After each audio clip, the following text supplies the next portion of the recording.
Whether you're replacing an interior doorknob for functional or aesthetic purposes, changing it out is a rather simple task. For this project, all you need is a new doorknob and a Phillips head screwdriver. For this example, we made sure to purchase a locking interior doorknob since it will be used on a bathroom. To remove the old doorknob, first remove the 2 long screws located at the plate at the base of the knob.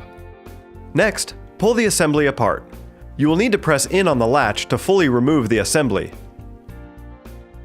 Next, remove the faceplate and latch from the door, and remove the strike plate from the door frame. Install the new faceplate. Make sure that the latch is facing in the direction that the door closes. Then take the new knob assembly and thread the spindle through the latch. Be sure to keep a good grip on the assembly until you are able to set the screws.